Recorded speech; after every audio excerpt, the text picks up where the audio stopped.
1995년 여름, 서초동에는 분홍빛 궁전이 있었습니다. 하지만 그 화려함은 단 20초 만에 502명의 사망자와 937명의 부상자를 낳은 거대한 무덤이 되었습니다. 대한민국 역사상 가장 아픈 기록이자 우리가 결코 잊지 말아야 할 그날의 이야기. 1995년 6월 29일, 멈춰버린 시간의 기록을 지금 시작하겠습니다. 1995년의 그 뜨거웠던 여름날을 기억하시나요? 세월이 참 많이 흘렀지만 눈을 감으면 그때 그 시절, 서울의 풍경이 마치 어제 일처럼 생생하게 떠오르곤 합니다. 유난히도 무더위가 일찍 찾아왔던 그해 6월 29일은 공기마저 눅눅하고 무겁게 가라앉은 목요일이었습니다. 당시 서울 서초동의 분위기는 날씨보다 더 뜨겁고 활기가 넘쳤습니다. 대한민국이 세계로 뻗어나가며 우리도 이제 남부럽지 않게 잘 살게 되었다는 자부심이 온 나라에 가득하던 시절이었으니까요. 그 눈부신 번영과 풍요를 가장 화려하게 상징하던 건물이 바로 서초동 한복판에 우뚝 서 있었습니다. 외벽 전체가 은은하고 고운 분홍빛 대리석으로 꾸며진 그곳은 단순히 물건을 사고 파는 시장이 아니었습니다. 당시 사람들에게 그곳은 나의 신분과 성공을 증명해주는 분홍색 궁전과도 같았죠. 그곳에 금색 로고가 새겨진 쇼핑백 하나만 들고 다녀도 동네 사람들의 부러운 시선을 한 몸에 받던 참으로 화려하고 찬란했던 시절이었습니다. 오늘 우리는 그 화려한 궁전의 문을 열고 들어가는 한 청년의 뒤를 조용히 따라가 보려 합니다. 그의 이름은 민석입니다. 군대를 갓 다녀와서 복학 자금을 마련하기 위해 매일 새벽같이 일어나던 21살의 건실한 청년이었죠. 민석은 이 화려한 성의 지하 식품관에서 아르바이트를 시작한 지 이제 겨우 일주일이 되었습니다. 오전 10시 개점을 알리는 경쾌하고 웅장한 음악이 울려 퍼지며 궁전의 육중한 문이 열립니다. 민석은 거울을 보며 단정한 유니폼 매무새를 가다듬고 밝은 미소로 손님들을 맞이합니다. 지하 1층부터 지상 5층까지 가운데가 시원하게 뻥 뚫린 거대한 홀 위로는 화려한 샹들리에들이 보석처럼 빛나고 있었습니다. 에스컬레이터를 타고 우아하게 오가는 사람들의 모습은 민석에게 마치 꿈속의 한 장면처럼 보였을 겁니다. 민석은 무거운 박스를 나르면서도 입가에 미소가 떠나지 않았습니다. 세상에 이렇게 크고 튼튼한 건물이 또 있을까? 여기서 일한다는 것만으로도 정말 자랑스럽다. 민석은 일하며 박스를 옮길 때마다 속으로 이런 생각을 하곤 했습니다. 그는 첫 월급을 받으면 가장 먼저 어머니를 이곳으로 모셔오고 싶었습니다. 당시 그 건물 5층은 강남의 어머니들 사이에서 가장 인기 있는 만남의 장소였습니다. 커다란 통유리창 너머로 서초동 일대를 시원하게 내려다보며 즐기는 따뜻한 식사는 그야말로 성공의 맛으로 통했기 때문이죠. 민석은 어머니에게 전화를 걸어 이렇게 약속했습니다. 엄마, 이번 달 월급 받으면 거기 꼭 가요. 제가 제일 비싸고 맛있는 거 사드릴게요. 하지만 민석이 활기차게 손님들에게 인사하며 꿈을 키우던 그 순간에도 분홍색 대리석 뒤편에서는 건물이 내는 비명이 아주 미세하게 시작되고 있었습니다. 사실 이 궁전은 처음부터 이런 화려한 모습이 될 운명이 아니었습니다. 주인은 원래 이 땅에 평범한 사람들이 사는 아파트 단지의 상가 건물을 지으려 했죠. 하지만 공사가 시작되고 건물이 올라가기 시작하자 더 많은 돈을 벌고 싶다는 주인의 욕심이 무섭게 고개를 들었습니다. 주인은 전문가들의 우려 섞인 시선을 무시하고 독단적으로 명령했습니다. 평범한 상가는 돈이 안 되니 여기를 서울에서 가장 화려하고 고급스러운 백화점으로 당장 바꿔라. 이미 짓고 있던 건물의 용도를 중간에 완전히 바꾸는 것은 건축적으로 매우 위험하고 무모한 일이었습니다. 설계를 맡았던 전문가들은 이건 안 됩니다. 기둥을 이렇게 줄이면 건물이 무게를 버티지 못하고 무너질 수 있습니다라고 간곡하게 경고했습니다. 하지만 주인은 그들의 양심적인 목소리를 가차없이 짓밟고 그들을 해고해 버렸습니다. 대신 자신의 무리한 요구를 군말 없이 들어줄 사람들을 데려와 공사를 강요했습니다. 사람들의 시야를 가려 매장이 좁아 보인다는 이유로 건물을 든든하게 받쳐야 할 핵심 기둥들은 매장을 넓히기 위해 기둥 자체를 없애거나 굵기를 줄였습니다. 기둥 안에 촘촘하게 들어가야 할 철근도 돈을 아끼기 위해 설계보다 훨씬 적게 집어넣었습니다. 더욱 충격적인 것은 4층으로 설계된 건물 위에 수백 톤의 무게가 나가는 식당가를 억지로 한 층 더 얹어버린 것입니다. 게다가 한국 사람들은 따뜻한 바닥을 좋아한다는 이유로 그 무거운 콘크리트 바닥 위에 또다시 두꺼운 온도를 깔았습니다. 건물이 견뎌야 할 무게는 이미 한계를 훌쩍 넘어서고 있었습니다. 분홍색 궁전은 겉으로는 눈부시게 빛났지만 속으로는 서서히 문드러지고 있었습니다. 80cm여야 할 굵직한 기둥지름은 60cm로 줄어들었고 천장과 기둥을 잇는 건물의 뼈대는 엉망진창이 되었습니다. 건물의 기둥들은 매일 수천 톤의 하중을 홀로 견뎌내며 소리 없는 비명을 지르고 있었습니다. 민석이 지하 1층에서 손님들에게 어서 오십시오 하고 활기차게 외치던 오후 2시경이었습니다. 이미 건물의 가장 높은 곳인 옥상에서는 끔찍한 운명의 예고가 시작되고 있었습니다. 거대한 냉각탑 3대가 옥상 바닥에 깊은 금을 내며 조금씩 가라앉고 있었던 것입니다. 하지만 건물 안은 여전히 평화롭고 안온하기만 했습니다. 시원한 에어컨 바람이 나오고 감미로운 음악이 흐르며 예쁜 옷을 고르는 사람들의 웃음소리가 가득했습니다. 이 찬란한 분홍색 궁전이 단 몇 시간 뒤에 수백 명의 소중한 목숨을 앗아갈 거대한 무덤으로 변할 것이라고는 그 누구도 상상조차 하지 못했습니다. 민석은 퇴근 후 친구들과 만나 시원한 음료수를 마실 약속을 떠올리며 즐거운 마음으로 시계를 보았습니다. 그리고 바로 그 시각, 이 궁전의 운명을 쥔 사람들은 밀실에 모여 앉아 오직 매출과 돈만을 걱정하고 있었습니다.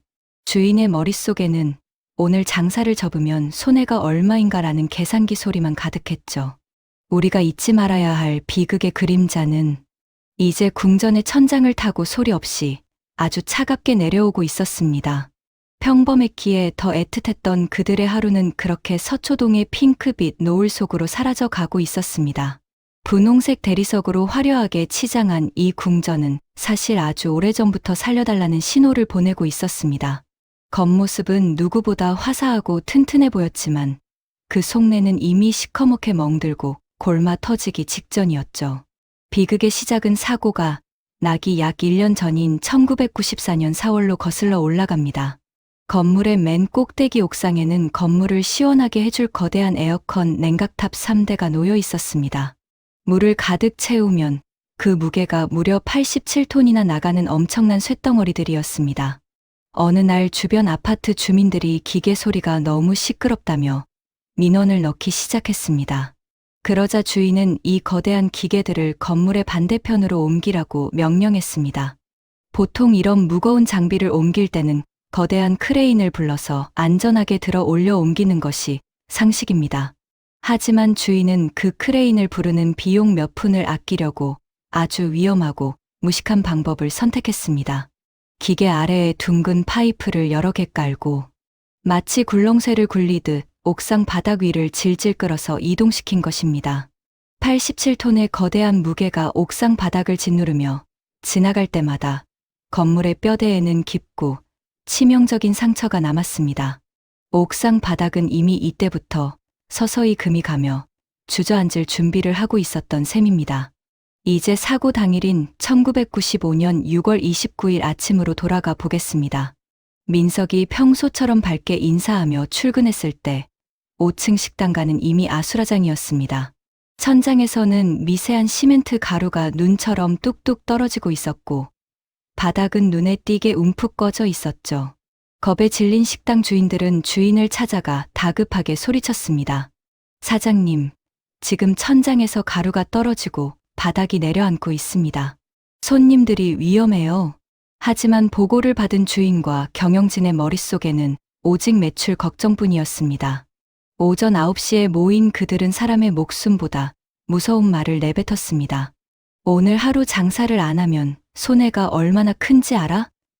일단 영업해. 그들에게는 수천 명의 생명보다 당일 통장에 찍힐 숫자가 더 소중했던 것입니다. 정오가 지나자 건물의 비명은 더 커졌습니다. 5층 테이블 위에 놓인 물그릇이 흔들리고 천장에서 뚝뚝 소리가 들리기 시작했습니다. 불안을 느낀 몇몇 직원이 사람들을 대피시켜야 하는 것 아니냐고 물었지만 경영진은 오직 5층만 폐쇄했습니다. 나머지 층의 손님들에게는 단 한마디 대피 안내도 하지 않았습니다. 지하 식품관에서 일하던 민석은 이런 긴박한 상황을 꿈에도 알지 못했습니다. 민석은 옆에 있던 동료에게 이렇게 물었을 뿐입니다. 형, 오늘따라 바닥이 왜 이렇게 많이 떨리는 것 같지? 위층에서 공사하나? 동료는 대수롭지 않게 대답했습니다. 에이, 백화점은 사람들이 많이 오면 좀 떨리는 법이야. 걱정하지 마. 오후 3시가 넘어가자 상황은 걷잡을 수 없이 나빠졌습니다. 옥상의 냉각탑 주위 바닥은 이미 완전히 주저앉아 있었습니다. 건물을 받치던 기둥들은 수천 톤의 무게를 버티다 못해 옆으로 툭 튀어나오기 시작했습니다. 누가 보아도 당장 무너질 것 같은 순간이었지만 백화점 안내 방송은 여전히 평화로웠습니다. 고객 여러분, 즐거운 쇼핑 되십시오. 저희는 여러분을 진심으로 환영합니다. 주인은 마지막 순간까지 비상벨을 누르지 않았습니다. 오후 5시가 넘자 건물의 뼈대가 뒤틀리는 거대한 굉음이 백화점 전체에 울려 퍼졌습니다. 그제야 경영진들은 자기들끼리만 몰래 건물 밖으로 빠져나갔습니다. 민석은 이제 곧 퇴근할 생각에 콧노래를 부르며 짐을 정리하고 있었습니다. 엄마한테 지금 출발한다고 전화해야겠다. 맛있는 거 꼭 사드려야지. 민석이 수화기를 들려던 바로 그 순간이었습니다. 머리 위에서 거대한 천둥 소리가 들려오더니 온 세상이 통째로 흔들리기 시작했습니다. 87톤의 침묵이 마침내 비명으로 바뀌는 찰나였습니다. 평범했던 목요일 오후가 끔찍한 지옥으로 변하는 데에는 그리 긴 시간이 필요하지 않았습니다. 시계 바늘이 오후 5시 52분을 가리키던 그 짧은 순간, 지하 1층까지 무너지는 데 걸린 시간인 20초. 대한민국 현대사에서 가장 잔인한 20초가 시작되었습니다. 지하 1층 식품관에서 정신없이 일하던 민석은 조금 전부터 가슴을 조여오는 기분, 나쁜 진동에 자꾸만 천장을 올려다보았습니다. 천장에서는 아주 미세한 시멘트 가루가 눈처럼 흩날리고 있었고, 진열대 위에 놓인 유리병들은 서로 부딪히며 기괴한 소리를 내고 있었죠. 형, 진짜 이상해요. 아까부터 위에서 자갈 굴러가는 소리가 나고 천장이 조금씩 내려앉은 것 같아요. 민석이 옆에 있던 동료에게 떨리는 목소리로 말했지만 돌아오는 대답은 여전히 태평하기만 했습니다. 야, 이 큰 건물이 설마 무너지기라도 하겠어. 퇴근 시간 다 됐으니까 얼른 정리나 해. 민석은 불안한 마음을 억누르며 마지막 손님에게 거스름 돈을 건넸습니다. 그 시각 백화점 5층은 이미 거대한 괴물처럼 뒤틀리며 아래층을 짓누르기 시작하고 있었습니다. 가장 먼저 옥상의 거대한 냉각탑들이 무게를 견디지 못하고 아래층으로 떨어져 내렸습니다. 도미노가 쓰러지듯 5층이 4층을, 4층이 3층을 차례로 덮치며 순식간에 모든 층이 종이장처럼 구겨져 내려왔습니다. 평화롭게 쇼핑을 즐기던 사람들과 퇴근을 준비하던 직원들에게는 피할 시간조차 주어지지 않았습니다. 그 시각, 건물의 위험을 미리 알고 있던 경영진들은 이미 자기들끼리만 건물 밖으로 빠져나간 뒤였습니다. 민석이 집에서 기다릴 어머니에게 전화를 걸기 위해 수화기를 든 바로 그 찰나였습니다. 갑자기 발바닥 아래에서 거대한 지진이 일어난 것처럼 바닥이 요동치기 시작했습니다. 우르릉 하는 무시무시한 소리가 귀를 찢을 듯이 울려 퍼졌고 눈앞의 진열대들이 힘없이 쓰러졌습니다. 민석은 본능적으로 머리를 감싸고 바닥에 엎드렸습니다.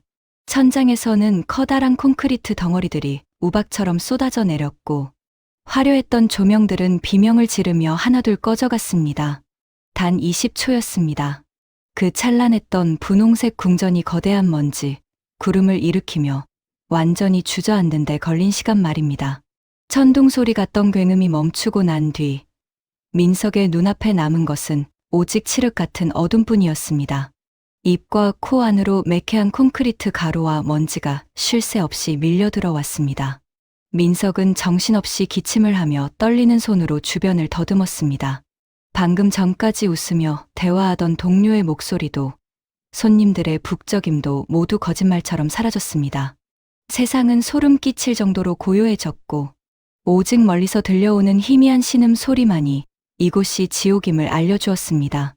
민석은 자신의 다리가 무거운 콘크리트 더미 아래 깔려 있다는 사실을 그제야 깨달았습니다. 숨을 쉴 때마다 가슴이 타들어가는 것 같았고 주변에서는 가스 냄새와 타는 냄새가 뒤섞여 올라왔습니다. 살려주세요. 거기 누구 없어요? 민석은 온 힘을 다해 소리쳤지만 돌아오는 것은 차가운 돌벽에 부딪혀 되돌아오는 자신의 메아리뿐이었죠. 손을 뻗으면 닿았던 그 화려한 옷들과 맛있는 음식들은 이제 민석을 짓누르는 거대한 무덤이 되었습니다. 민석은 어둠 속에서 생각했습니다. 우리 엄마, 지금쯤 집에서 갈비찜 해놓고 기다리고 계실 텐데, 나 여기서 못 나가는 걸까? 민석의 눈에서는 뜨거운 눈물이 뺨을 타고 흘러내려 먼지 섞인 얼굴을 적셨습니다. 화려했던 궁전은 순식간에 사라지고, 이제 민석에게 남은 것은 오직 살아남아야 한다는 본능과 지독한 절망뿐이었습니다. 그렇게 대한민국에서 가장 화려했던 공간은 단 20초 만에 어느 집의 귀한 자식이고 다정한 부모였을 500여 명의 목숨을 한순간에 삼켜버린 지옥의 폐허가 되었습니다. 캄캄한 잔해 속에서 민석은 어머니의 얼굴을 떠올리며 정신을 잃지 않으려 안간힘을 썼습니다. 밖에서는 아무것도 모르는 가족들이 저녁 식사 준비를 마치고 돌아오지 않는 자식과 부모를 기다리고 있었을 겁니다. 그 평범했던 목요일 저녁은 그렇게 누군가에게는 영원히 멈춰버린 시간이 되고 말았습니다. 정신을 차렸을 때 가장 먼저 느껴진 것은 지독하고도 무거운 고요함이었습니다. 조금 전까지 귓전을 때리던 그 무시무시한 굉음은 거짓말처럼 사라졌고 세상은 마치 멈춰버린 시계처럼 고요하기만 했죠. 민석은 감았던 눈을 천천히 떴지만 눈앞에 보이는 것은 오직 칠흑 같은 어둠뿐이었습니다. 아무리 눈을 깜빡여도 빛 한 점 보이지 않는 그 깊은 어둠 속에서 민석은 자신이 살아있음을 느꼈습니다. 입안 가득 씹히는 매캐한 모래와 콘크리트 가루가 숨을 쉴 때마다 가슴을 아프게 찔렀습니다. 민석은 기침을 하며 몸을 움직이려 했지만 하반신에 전해지는 묵직한 통증에 짧은 신음을 내뱉고 말았죠. 아, 이게 도대체 무슨 일이야. 제발 꿈이었으면 좋겠다. 민석은 떨리는 손을 조심스럽게 뻗어 주변을 더듬었습니다. 방금 전까지 매끄러웠던 대리석 바닥은 온데간데 없고 날카롭게 깨진 돌덩이와 비틀린 철근들만이 손끝에 걸렸습니다. 어둠 속에서 코를 찌르는 가스 냄새와 어디선가 터진 수도관에서 흘러나오는 축축한 물소리가 들려왔습니다. 민석은 문득 자신이 백화점 지하 1층에 있었다는 사실을 떠올렸습니다. 화려했던 5층 건물이 순식간에 무너지며 그 모든 콘크리트 더미가 자신의 머리 위를 짓누르고 있었던 겁니다. 저기요, 거기 누구 없어요? 저 좀 살려주세요. 민석은 있는 힘을 다해 소리를 질렀지만 돌아오는 것은 자신의 목소리가 좁은 틈새를 맴도는 메아리뿐이었습니다. 그때였습니다. 멀지 않은 곳에서 아주 희미한 신음소리가 들려왔습니다. 여기 사람 있어요. 제발 살려주세요. 민석은 가슴이 철렁 내려앉았습니다. 혼자가 아니라는 사실에 아주 잠깐 안도감이 들면서도 그 목소리가 너무나 고통스럽게 들렸기 때문입니다. 민석은 소리가 나는 쪽을 향해 다시 크게 소리쳤습니다. 저 여기 있어요. 저도 여기 갇혔어요. 괜찮으세요? 한참 뒤에야 다시 갈라진 목소리가 들려왔습니다. 다리가 껴서 움직일 수가 없어요. 너무 무서워요. 목소리의 주인공은 근처 매장에서 일하던 어린 아가씨인 것 같았습니다. 민석은 그녀를 안심시키기 위해 애써 담담한 척 말을 건넸습니다. 걱정 마세요. 들리시나요? 밖에서 지금 소방차 소리가 들려요. 금방 우리를 구하러 올 겁니다. 사실 밖에서 들리는 소리는 아주 희미한 사이렌 소리뿐이었지만 민석은 그렇게라도 믿고 싶었습니다. 어둠 속에 갇힌 첫날 밤은 1분 1초가 1년처럼 길게만 느껴졌습니다. 좁은 공간에 갇혀 있다 보니 시간 감각은 사라지고 오직 머릿속을 맴도는 것은 어머니의 얼굴뿐이었습니다. 엄마가 기다리실 텐데 아침에 갈비찜 해놓는다고 하셨는데 어머니가 저녁에 해주겠다던 그 소박하고 따뜻한 음식의 냄새가 캄캄한 지하 무덤 속에서 신기루처럼 민석의 곁을 맴돌았습니다. 민석은 어머니에게 꼭 돌아가겠다고, 가서 맛있게 밥을 먹겠다고 수천 번을 다짐하며 주먹을 꽉 쥐었습니다. 하지만 시간이 흐를수록 목은 타들어가고 다리의 통증은 점점 더 심해져만 갔습니다. 주변에서는 가끔 우드득하며 건물이 다시 주저앉는 소리가 들려올 때마다 민석은 공포에 몸을 떨었습니다. 제발, 조금만 더 버티자. 금방 구조대원들이 올 거야. 민석은 스스로를 다독이며 주변에서 손에 잡히는 단단한 돌덩이를 하나 집어 들었습니다. 그리고 근처에 있는 철근을 규칙적으로 두드리기 시작했습니다. 깡, 깡, 깡. 이 작은 소리가 지상에 있는 구조대원들에게 꼭 닿기를 바라는 간절한 마음을 담아 민석은 멈추지 않았습니다. 대한민국의 심장부에서 벌어진 이 믿기지 않는 참사 속에서 민석은 그렇게 삶의 마지막 끈을 놓지 않고 있었습니다.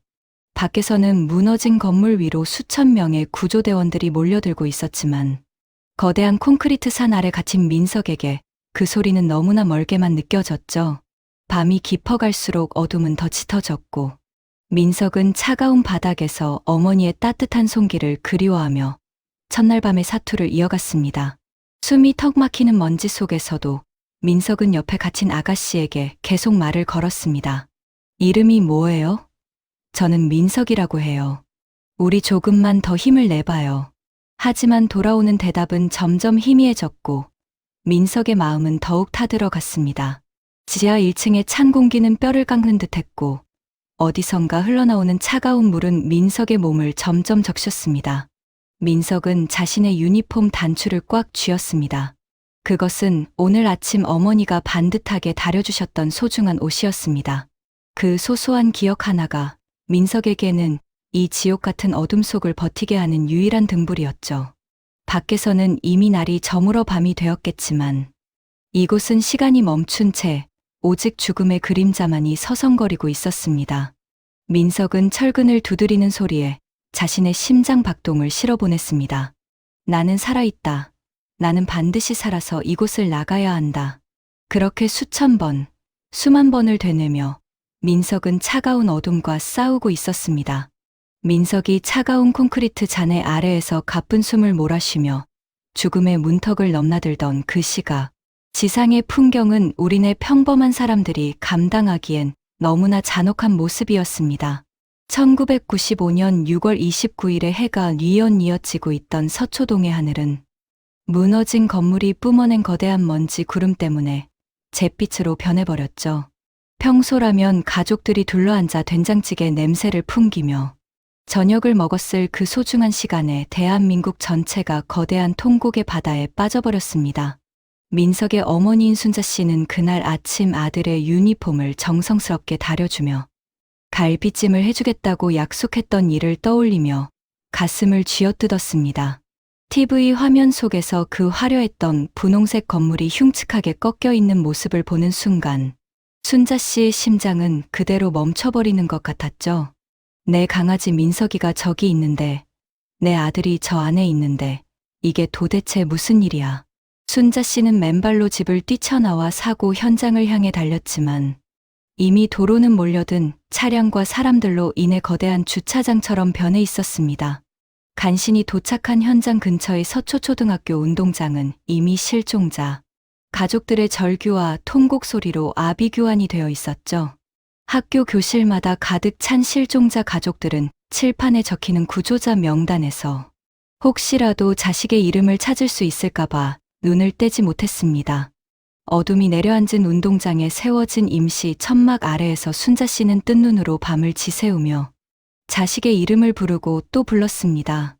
민석아, 엄마 여기 왔다. 대답 좀 해보렴. 엄마가 갈비찜 맛있게 해놨는데 왜 돌아오질 않니? 순자 씨의 목소리는 이미 쉴 대로 쉬어버려 바람 소리처럼 갈라졌지만 그녀는 멈추지 않고 차가운 콘크리트 산을 향해 애끓는 기도를 올렸습니다. 하지만 이 지옥 같은 절망 속에서도 우리네 평범한 이웃들의 따뜻한 손길이 조금씩 기적처럼 피어나기 시작했습니다. 어디선가 소식을 듣고 달려온 자원봉사자들은 슬픔에 잠긴 가족들의 곁을 묵묵히 지키며 그들의 차가운 손을 잡아주었죠. 근처 시장에서 식당을 하던 아주머니들은 커다란 솥을 들고 와 밤새도록 따뜻한 국밥을 말아 가족들의 손에 쥐어주었습니다. 속이 따뜻해야 버팁니다. 조금만 기운 내세요. 꼭 살아 돌아올 겁니다. 아주머니들이 건네는 국밥 한 그릇에는 같은 부모의 마음으로 아파하는 진심, 어린 눈물이 듬뿍 담겨 있었습니다. 전국 각지에서 모여든 시민들은 누가 시키지도 않았는데 사고 현장 주변의 펜스에 노란 리본을 하나둘씩 묶기 시작했습니다.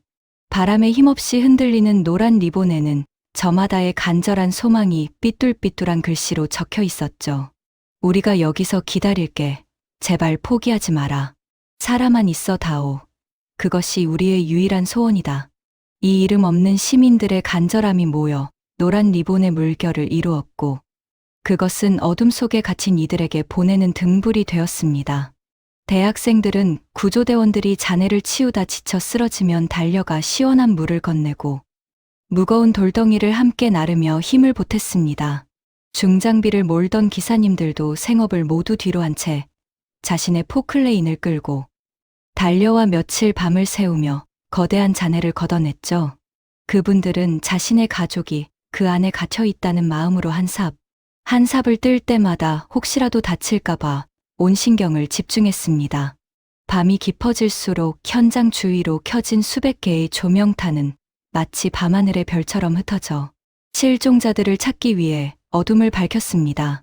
순자 씨는 자원봉사자가 건네준 낡은 담요를 어깨에 두른 채 저 멀리 무너진 건물의 잔해를 하염없이 바라보았습니다. 저 차가운 콘크리트 무덤 아래에서 자신의 아들이 얼마나 춥고 무서워하고 있을지를 생각하면 숨이 턱턱 막혀왔죠.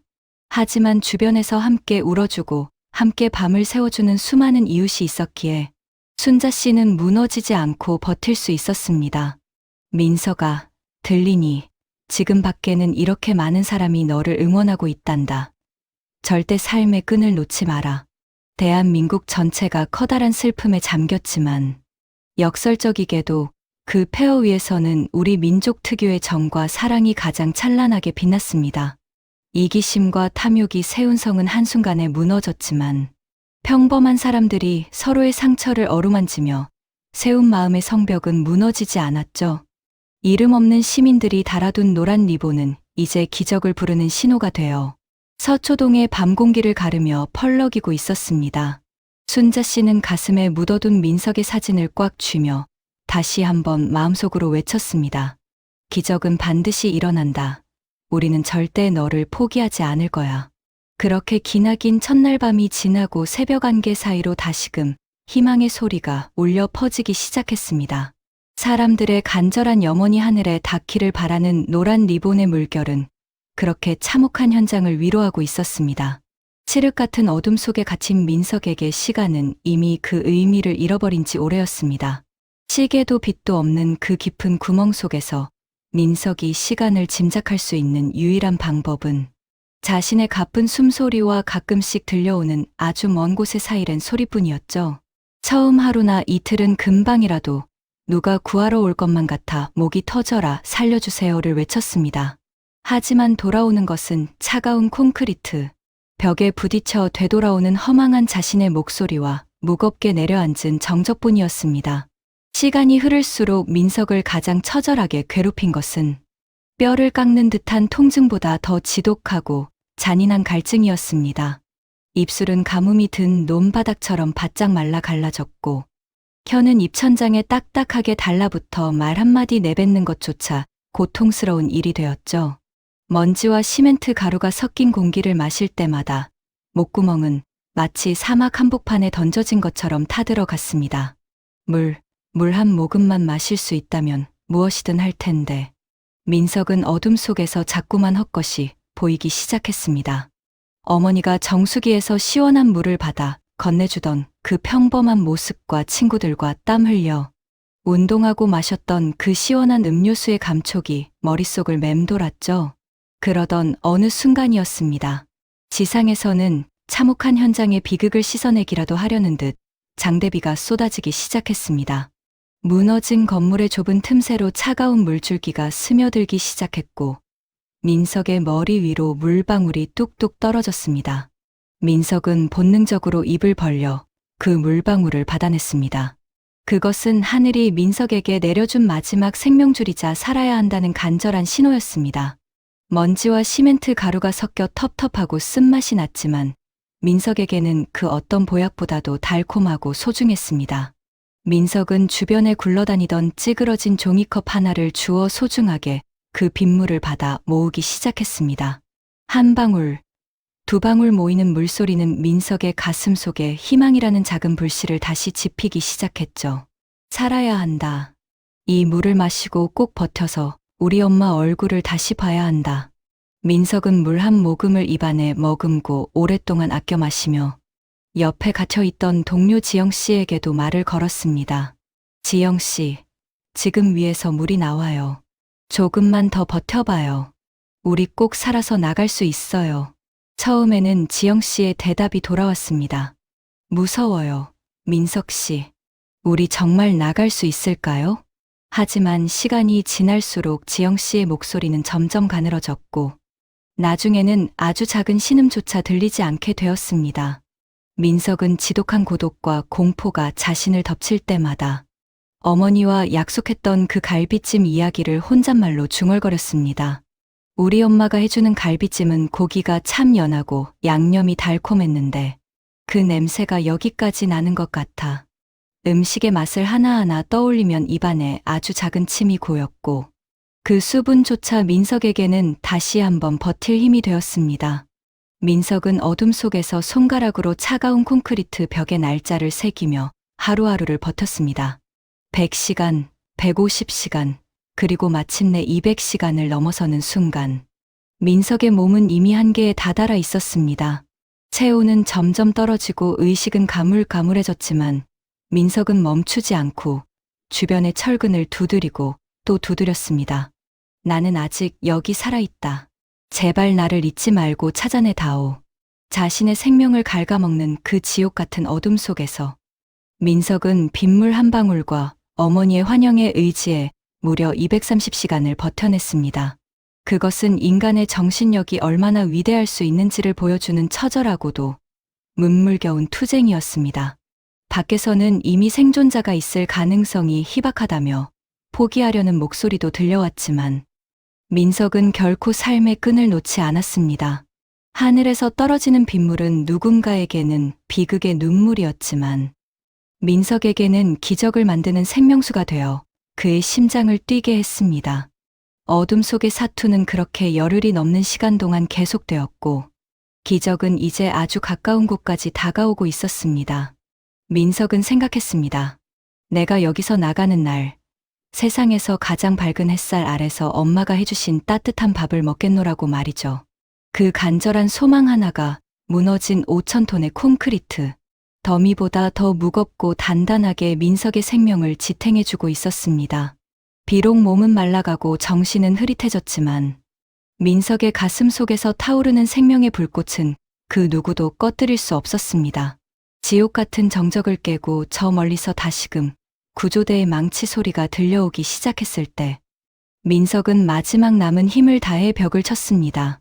기적은 결코 포기하지 않는 사람에게 찾아온다는 것을 증명하기 위해 민석은 그렇게 230시간의 사선을 넘고 있었습니다. 분홍색 건물이 무너진 지도 어느덧 11일이라는 시간이 흘러가고 있었습니다. 현장은 이제 거대한 콘크리트 산으로 변해 있었고 낮에는 떼약볕이 내리쬐고 밤에는 장대비가 쏟아지는 혹독한 날씨가 반복되었죠. 구조대원들은 이미 며칠째 잠 한숨 자지 못한 채 시뻘겋게 충혈된 눈으로 잔해 속을 헤집고 있었습니다. 그들의 온몸은 땀과 먼지로 범벅이 되었고 장갑은 닳고 닳아 손끝에는 붉은 피가 배어 나왔습니다. 하지만 그 누구도 쉬겠다고 먼저 나서는 사람은 없었습니다. 지랴 어딘가에서 가쁜 숨을 몰아쉬며 구조의 손길을 기다릴 누군가가 있다는 것을 잘 알고 있었기 때문입니다. 사고 첫날부터 현장을 지키던 베테랑 구조대원 한 팀장의 눈에는 핏발이 서 있었습니다. 한 팀장은 사고 첫날부터 지금까지 현장을 떠나지 않고 맨손으로 돌덩이를 치우고 있는 베테랑 구조대원이었죠. 그는 거대한 포클레인이 잔해를 걷어내는 것을 지켜보며 항상 가슴을 졸였습니다. 무거운 장비가 콘크리트를 찍어 누를 때마다 혹시라도 아래에 있을 생존자가 다치지는 않을까 하는 걱정 때문이었습니다. 잠깐, 모두 멈추세요. 장비 다 끄고 정숙해 주십시오. 한 팀장이 갑자기 소리를 지르자 요란하게 울리던 기계 소리가 일시에 잦아들었습니다.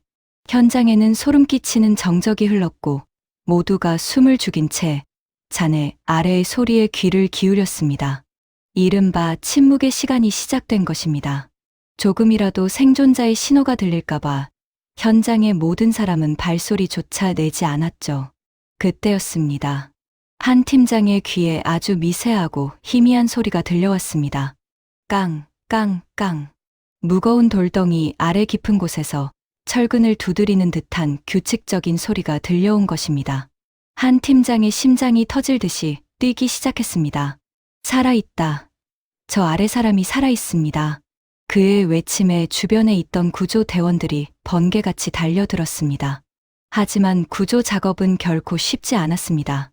무너진 슬래브들이 층층이 겹쳐 있어 언제 다시 추가 붕괴가 일어날지 모르는 일촉즉발의 상황이었으니까요. 게다가 어디선가 흘러나오는 유독 가스와 매캐한 냄새가 구조대원들의 시야를 가리고 숨통을 조여왔습니다. 한 팀장은 유독 가스 마스크를 고쳤으며 동료들에게 말했습니다. 지금부터는 장비를 쓸 수 없습니다. 다들 손으로 걷어내야 합니다. 조금이라도 실수하면 무너집니다. 구조대원들은 무릎을 꿇고 앉아 날카로운 콘크리트 조각들을 하나하나 맨손으로 옮기기 시작했습니다. 손톱이 깨지고 무릎이 까졌지만 그들에게는 오직 아래에 갇힌 생존자를 구해야 한다는 생각뿐이었죠. 한 팀장은 좁은 틈새로 손을 집어넣어 안쪽을 더듬었습니다. 차갑고 딱딱한 돌덩이들 사이에서 마침내 사람의 온기가 느껴지는 무언가를 만졌을 때 그는 온몸에 전율이 일어나는 것을 느꼈습니다. 조금만 더 버티세요. 우리가 다 왔습니다. 절대 잠들면 안 됩니다. 한 팀장은 목이 터져라 소리치며 생존자의 의식을 붙잡기 위해 애를 썼습니다. 잔해 너머에서 들려오는 희미한 신음소리는 한 팀장에게 그 어떤 음악보다도 간절하고 소중한 소리였습니다.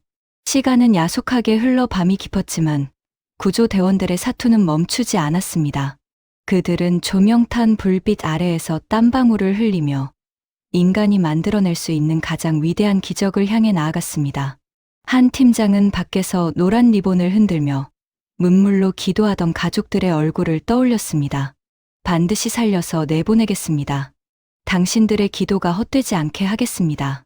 그는 마음속으로 수천 번을 되뇌며 무거운 돌덩이를 들어 올리고 또 들어 올렸습니다. 사선을 넘나드는 구조대원들의 손끝에는 이제 대한민국 전체의 염원이 실려 있었습니다. 절망의 폐허 속에서 희망의 싹을 틔우기 위한 그들의 숭고한 사투는 그렇게 11일째의 밤을 하얗게 지새우고 있었습니다. 사고가 발생한 지 어느덧 11일이라는 시간이 흘렀습니다. 무너진 건물 위로 쌓인 거대한 콘크리트 더미는 이미 죽음의 산처럼 보였고 세상 사람들은 이제 생존자가 나오리라는 기대를 조금씩 내려놓고 있었죠. 하지만 포기하지 않았던 단 한 팀의 구조대원들이 있었습니다. 한 팀장과 그의 팀원들은 시커먼 먼지, 구름 속에서도 무릎을 꿇은 채 잔해 속의 소리에 온 신경을 집중하고 있었습니다. 팀장님, 저기 좁은 틈새 사이로 손 같은 게 보입니다. 움직인 것 같아요. 동료의 다급한 외침에 한 팀장은 심장이 멎는 것 같았습니다. 그는 틈새로 손을 집어넣어 안을 더듬었고 곧이어 차가운 콘크리트 너머로 아주 작지만 분명한 온기를 느꼈습니다. 그것은 11일 동안 어둠 속에 갇혀있던 민석의 손이었습니다. 민석아, 내 목소리 들리니? 살아있다면 내 손을 한 번만 잡아보렴. 한 팀장이 목이 터져라 소리치자 잔해 깊숙한 곳에서 갈라진 목소리가 아주 희미하게 들려왔습니다. 살려주세요. 저 여기 있어요. 그 소리는 비록 작았지만 현장에 있던 모든 사람의 귓가에는 세상 그 어떤 음악보다 웅장하게 울려 퍼졌습니다. 구조대원들은 이제 장비 대신 맨손으로 돌덩이를 걷어내기 시작했습니다. 혹시라도 큰 돌이 무너져 민석을 덮칠까봐 숨조차 크게 쉬지 못하며 손톱이 깨지도록 콘크리트를 파헤쳤죠. 마침내 한 뼘 정도의 구멍이 뚫리고 그 사이로 11일 만에 처음으로 지상의 빛이 민석의 눈으로 쏟아져 들어갔습니다. 민석은 너무나 오랜만에 마주한 빛에 눈을 제대로 뜨지 못했지만 자신을 향해 뻗어오는 구조대원의 손을 꽉 잡았습니다. 다 왔습니다. 이제 살았습니다. 조금만 더 힘내세요.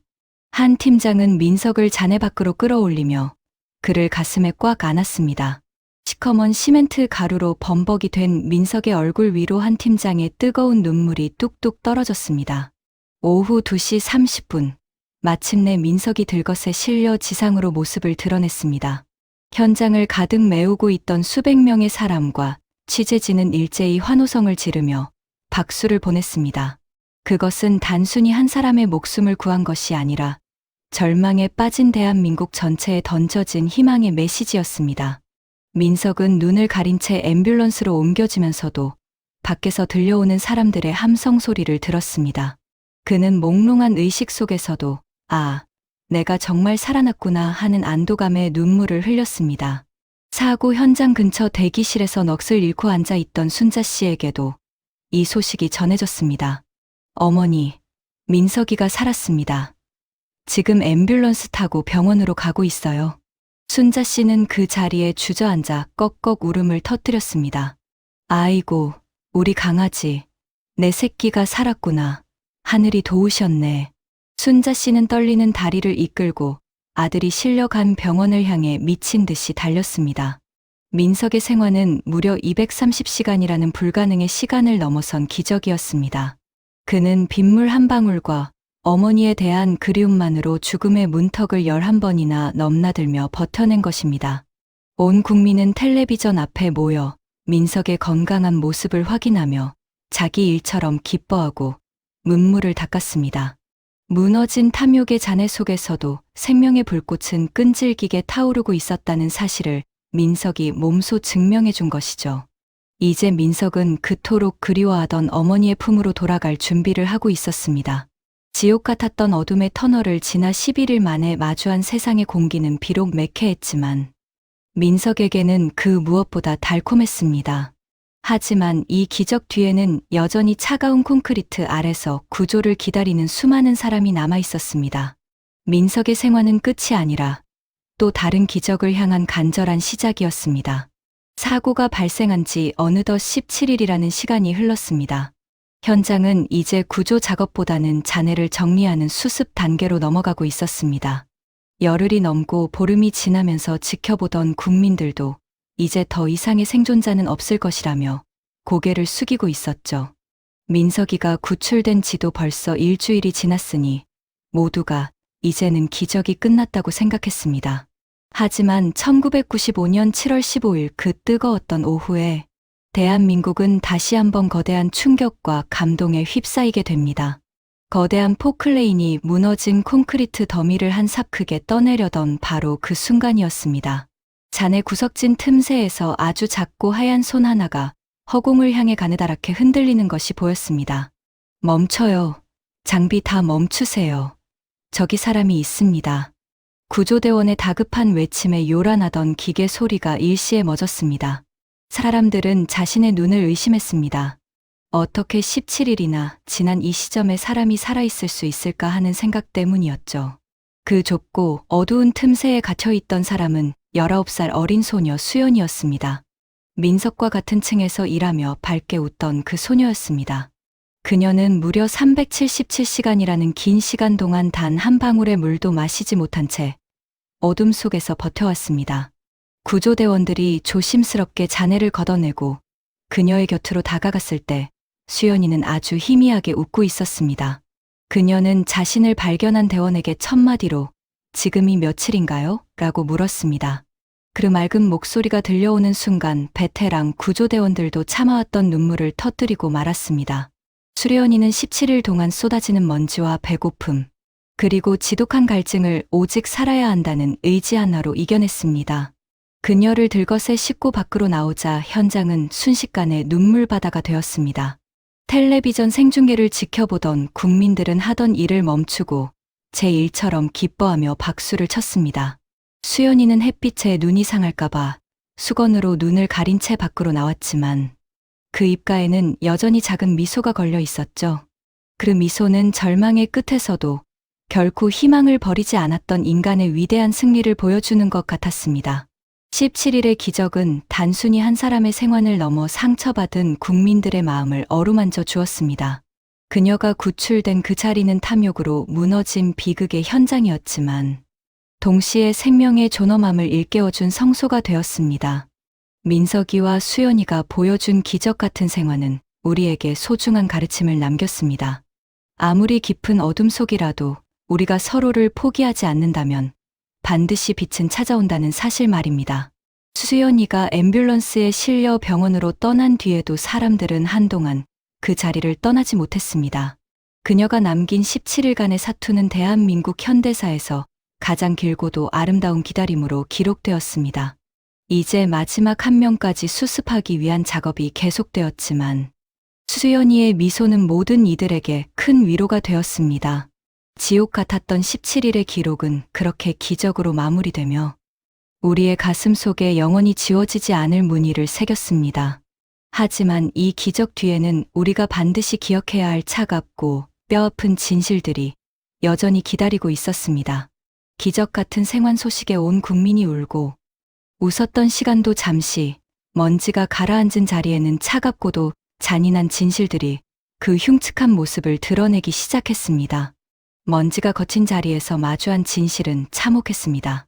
단 20초 만에 사망자 502명, 부상자 937명이라는 믿기지 않는 비극을 써내려간 이 건물의 이름은 바로 삼풍백화점이었습니다. 하늘이 내린 재앙이 아니라 오직 사람의 돈과 탐욕이 치밀하게 만들어낸 명백한 인재였기 때문입니다. 얼마 뒤 전국에 생중계된 재판장의 분위기는 얼음장처럼 차가웠고 방청석을 가득 메운 유가족들의 옷소매는 이미 눈물로 흠뻑 젖어 있었습니다. 모두가 숨을 죽이고 지켜보는 가운데 분홍색 궁전의 주인인 이준 회장이 마침내 피고인석의 모습을 드러냈죠. 그는 자식을 잃고 가슴을 치는 부모들 앞에서 고개를 숙여 사죄하는 대신 오히려 당당하고 뻔뻔한 목소리로 항변하며 우리 사회를 다시 한번 충격에 빠뜨렸습니다.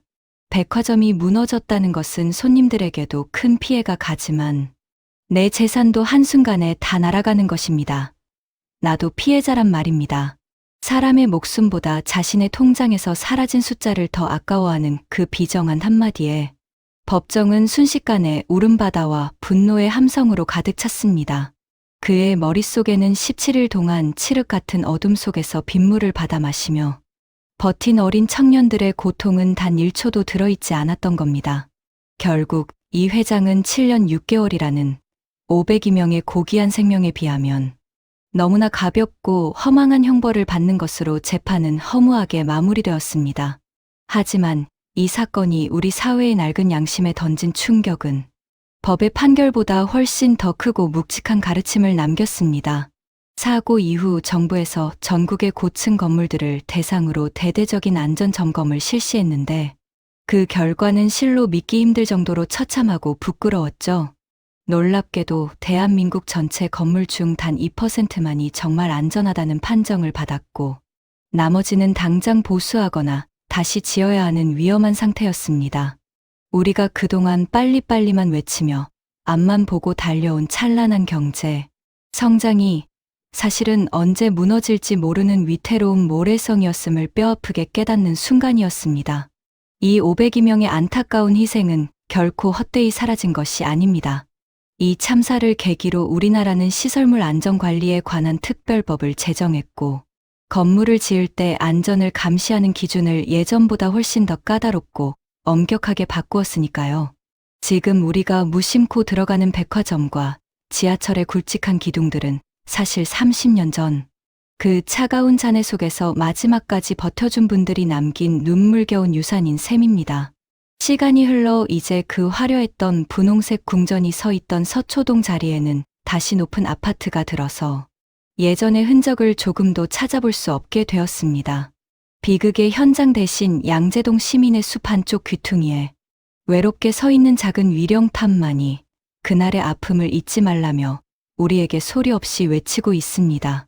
지하 무덤에서 기적처럼 살아 돌아온 민석이는 병원에서 건강을 회복한 뒤 어머니 순자 씨가 정성껏 해주신 따뜻한 갈비찜을 먹으며 하염없이 눈물을 흘렸습니다. 식탁에 마주 앉아 밥을 먹고 가족과 소소한 대화를 나누는 일상이 얼마나 큰 축복인지 민석이는 평생 그 고마움을 가슴에 새기며 살아가고 있습니다. 성공과 돈을 위해 사람의 귀한 목숨을 담보로 삼았던 그 야만의 시대는 이제 다시는 우리 땅에 되풀이되지 말아야 합니다. 오늘 우리가 이 아픈 현대사를 다시 꺼내어 기억하는 이유는 단순히 과거를 슬퍼하고 원망하기 위해서가 아닙니다. 다시는 이런 비극이 우리 소중한 자식들에게 되풀이되지 않도록 안전이라는 가치를 그 무엇보다 소중히 여기는 정직한 사회를 만들겠다는 다짐을 하기 위해서죠. 502명의 희생자분이 남긴 그 무겁고도 소중한 교훈을 우리는 결코 잊지 않고 우리 마음속 깊은 곳에 영원히 새기겠습니다. 기억해야 할 그날, 1995년 6월 29일의 이야기는 여기서 마칩니다. 비록 아픈 역사였지만 그 끝에서 우리는 생명의 소중함을 다시 배웠고 서로를 보듬는 따뜻한 마음이 결국 기적을 만든다는 사실을 확인했습니다. 긴 시간 동안 함께 아파하고 공감해 주신 여러분께 진심으로 고개 숙여 감사의 인사를 드립니다. 그날의 모든 희생자분과 유가족분들께 깊은 위로를 전하며 오늘 하루도 당신의 평안하고 안전한 일상을 온 마음으로 응원하겠습니다. 지금 곁에 사랑하는 가족이 있다면 혹은 멀리 있는 자녀가 생각난다면 바로 따뜻한 목소리를 들려주십시오. 밥은 잘 먹었니? 사랑한다는 그 평범한 안부 한마디가 누군가에게는 세상에서 가장 간절했던 기적이었음을 우리는 이제 잘 알고 있습니다. 다시는 이 땅에 이런 비극이 되풀이되지 않기를 두 손 모아 기도합니다. 이 기록이 잊히지 않고 더 안전한 대한민국을 만드는 씨앗이 될 수 있도록 여러분의 소중한 마음을 구독과 좋아요로 함께해 주십시오. 여러분의 따뜻한 댓글 한 줄이 우리 사회의 안전을 지키는 큰 울림이 됩니다. 긴 시간 마음을 다해 함께해 주셔서 진심으로 고맙습니다. 여러분의 앞날에 늘 평안과 사랑하는 이들의 온기가 가득하기를 기원합니다. 기억하겠습니다. 결코 잊지 않겠습니다.